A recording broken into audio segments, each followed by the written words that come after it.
नमस्ते विद्यार्थी मित्रों। Silver bells Mansarovar Palanpur school के ऑनलाइन एजुकेशन प्रोग्राम में आपका दिल से स्वागत है। मीठे बच्चों, आज हम standard 8 semester 2 subject Hindi chapter number 1 पत्र एवं डायरी उसमें पार्ट 2 का अभ्यास करेंगे। Open your text book, see the page number 6। Open your text book, see the page number 6। Diary लेखन। डायरी शब्द अंग्रेजी भाषा का है। डायरी के लिए हिंदी में दैनंदिनी, दैनिकी आदि शब्दों का प्रयोग किया जाता है।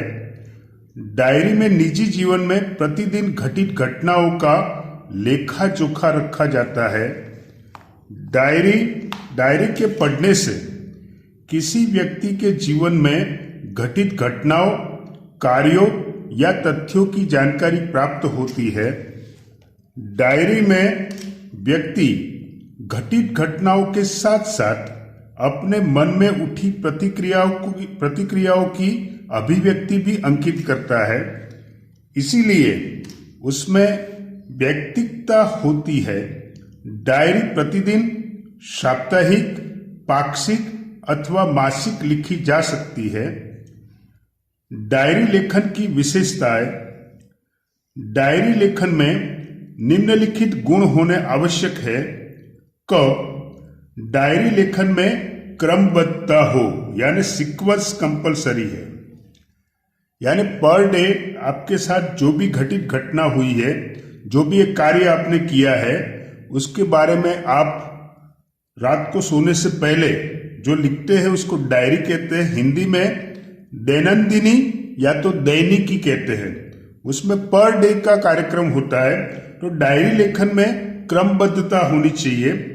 इसमें लिखा गया विवरण संक्षिप्त, सारगर्भित तथा वास्तविक होना चाहिए। यानी शॉर्ट एंड स्वीट भाषा में लिखना है। सारगर्भित मतलब सार होना चाहिए, सारांश होना चाहिए। और वास्तविक होना चाहिए मतलब सच्ची घटना होनी चाहिए, काल्पनिक घटना नहीं होनी चाहिए। डायरी लेखन में स्थान, तिथि, घटना या तथ्य का स्पष्ट रूप से उल्लेख होना आवश्यक है।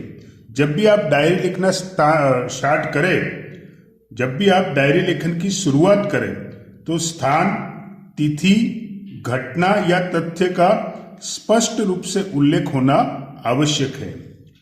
ग, डायरी लेखन करते समय आलोचना, टीका टिप्पणी, बनावटीपन, काल्पनिकता, चित्रात्मकता, अनावश्यक विस्तार से बचना चाहिए।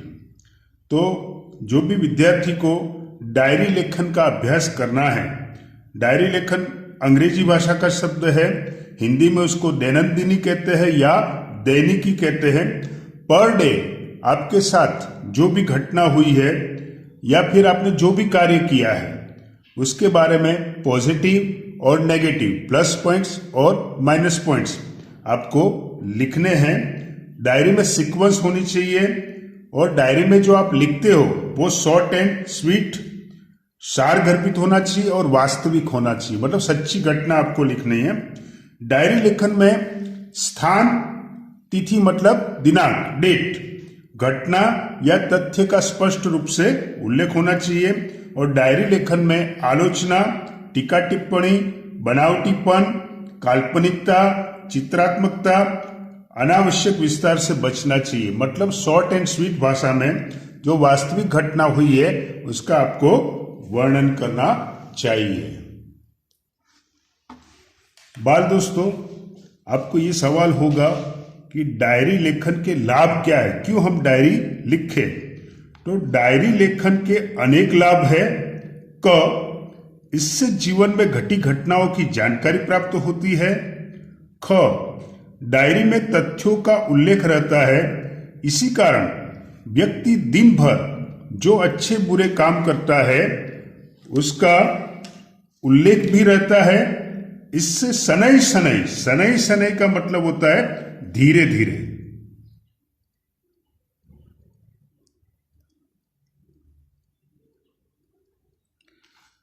शनै शनै का मतलब होता है धीरे धीरे, हौले हौले, आहिस्ता आहिस्ता।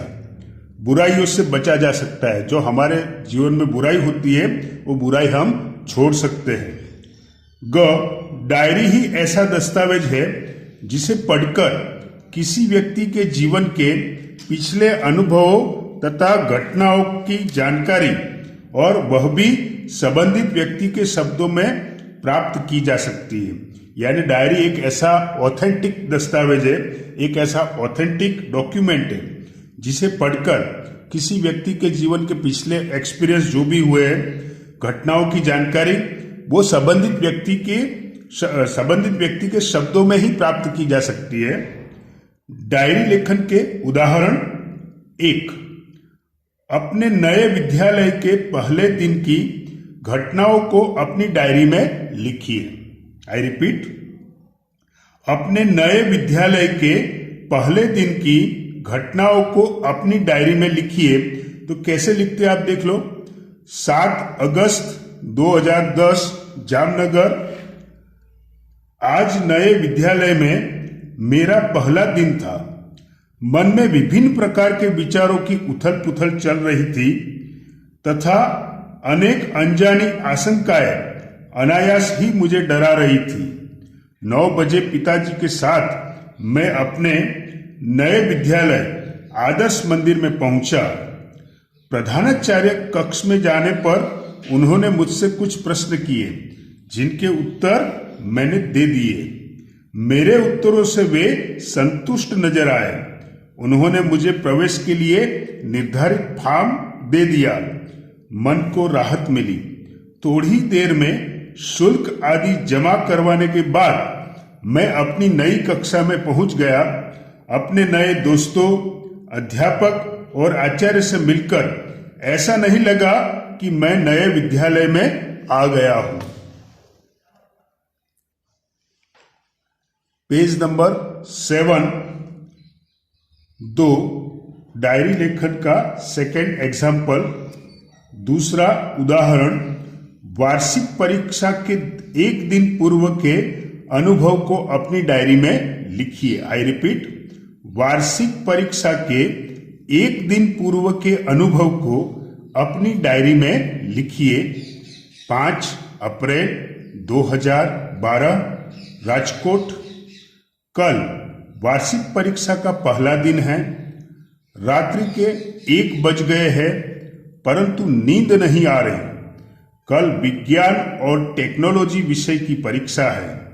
यद्यपि सब कुछ दोहरा लिया है तथापि मन में अजीब सा भय है। अचानक पिताजी मेरे कमरे में आए।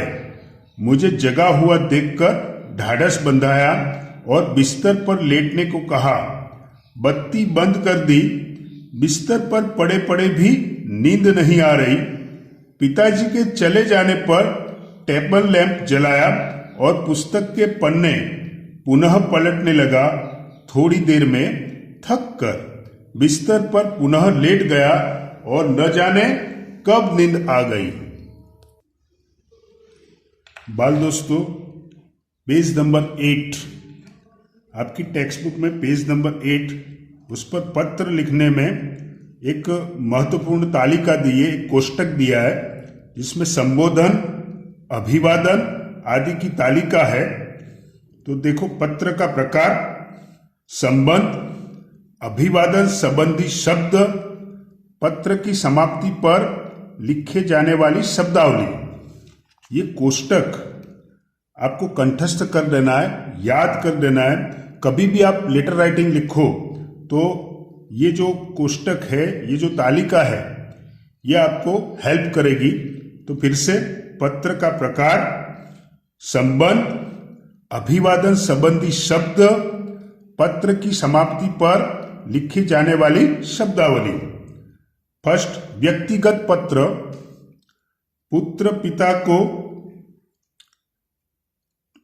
पूज्य पूजनीय पिताजी, आपका आज्ञाकारी पुत्र। पिता पुत्र को प्रिय आयुष्मान, यानी कि नाम तुम्हारा शुभ चिंतक, शुभेच्छु। पुत्र माता को पूज्या पूजनीय माताजी, आपका आज्ञाकारी पुत्र माता पुत्र को प्रिय आयुष्मान यानी कि नाम, तुम्हारी माता तुम्हारी शुभचिंतक, छोटे भाई बड़े भाई को आदरणीय भाई, आपका स्नेहाकांक्षी स्नेहभाजन, बड़ा भाई छोटे भाई को प्रिय चिरंजीव यानी कि नाम, तुम्हारा शुभचिंतक शुभेच्छु, भाई को, बड़ा भाई छोटी बहन को तो प्रिय यानी कि नाम, तुम्हारा शुभचिंतक शुभेच्छु। फिर से बड़ा भाई अगर छोटी बहन को लेटर लिखता है तो बड़ा भाई छोटी बहन को प्रिय यानी कि नाम अथवा तो आयुष्यमती यानी कि नाम, तुम्हारा शुभचिंतक शुभेच्छु। मित्र को प्रिय यानी कि नाम, समाप्ति में क्या होगा? अभिन्न हृदय, तुम्हारा मित्र, तुम्हारी सखी, तुम्हारा शुभचिंतक। शिष्य गुरु को पूजनीय श्रद्धेय गुरु जी, आपका आज्ञाकारी शिष्य, आपका स्नेहभाजन, गुरु शिष्य को चिरंजीव यानी कि नाम, तुम्हारा शुभाकांक्षी शुभचिंतक। पेज नंबर 9, व्यावसायिक पत्र, पुस्तक विक्रेता को तो महोदय, समाप्ति में क्या होगा? भवदीय। बैंक मैनेजर को महोदय, समाप्ति में भवदीय। व्यापारी या दुकानदार को श्रीमान प्रबंधक, अंत में क्या होगा? भवदीय। कार्यालयी पत्र, किसी विभाग के अधिकारी को मान्यवर महोदय, समाप्ति में क्या होगा? भवदीय। निवेदक, प्रार्थी, विनीत।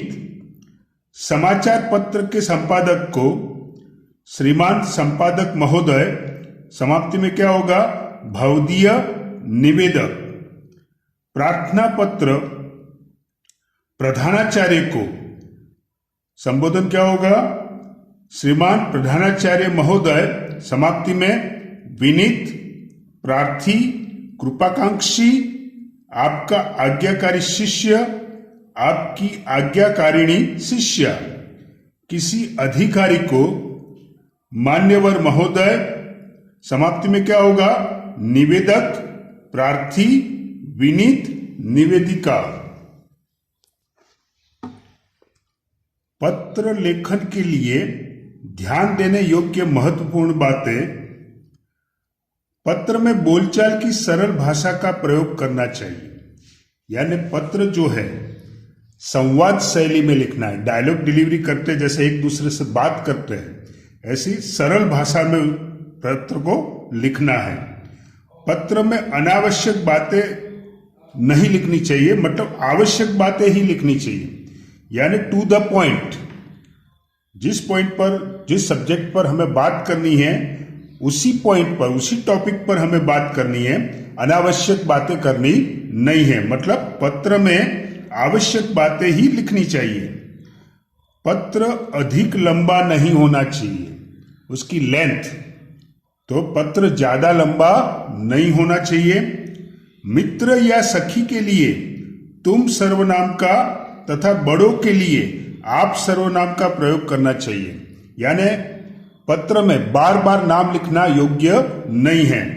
तो नाम की जगह अगर मित्र है या सखी है तो तुम सर्वनाम का, और अगर बड़े हैं तो आप सर्वनाम का प्रयोग करना चाहिए। यानी ये सर्वनाम क्या है?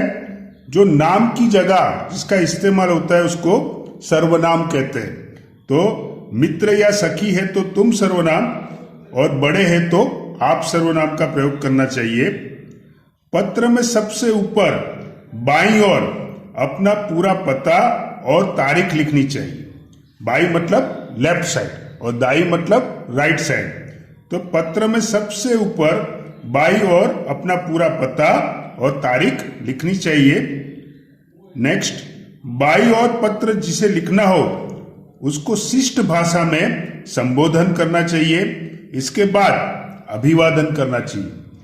तो शिष्ट भाषा मतलब सभ्य भाषा, मधुर भाषा, सभ्य और मधुर भाषा, उसको शिष्ट भाषा कहते हैं। इसके बाद पत्र के क्लेवर में मुख्य विषय को अभिव्यक्त करना चाहिए। उसके बाद आपने पत्र क्यों लिखा है तो उसके बारे में आपको लिखना है, मुख्य विषय को अभिव्यक्त करना है। लास्ट, पत्र समाप्त होने पर नीचे बाईं ओर पत्र लिखने वाले का संबंध और नाम लिखना चाहिए। तो बाल दोस्तों, हमने पत्र एवं डायरी में, तो पत्र में क्या क्या ध्यान रखना चाहिए, तो सबसे पहले नाम, पता, दिनांक वो बाईं ओर लिखना है। फिर संबोधन करना है, उसके बाद अभिवादन आता है और फिर बॉडी पार्ट आता है, लेटर का बॉडी पार्ट, मतलब आपने पत्र क्यों लिखा है, जो मुख्य विषय है उसको आपको अभिव्यक्त करना है। लास्ट में समाप्ति होती है, समाप्ति के लिए भी हमने वो संबोधन, अभिवादन आदि की तालिका उसका अभ्यास किया है। इसका होमवर्क जो है वो होमवर्क में आपको कोई एक्सरसाइज नहीं लिखनी है, लेकिन जो एग्जाम्पल दिए हैं, पत्र एवं डायरी के जो एग्जाम्पल दिए हैं, जो उदाहरण दिए हैं, वो क्रिएटिव राइटिंग सेक्शन की नोटबुक यानी आपकी जो निबंध लेखन की नोटबुक है उसके अंदर जितने भी उदाहरण टेक्स्ट बुक में दिए हैं वो उदाहरण आपको लिखने हैं। तो विद्यार्थी मित्रों, थैंक यू, आभार, धन्यवाद।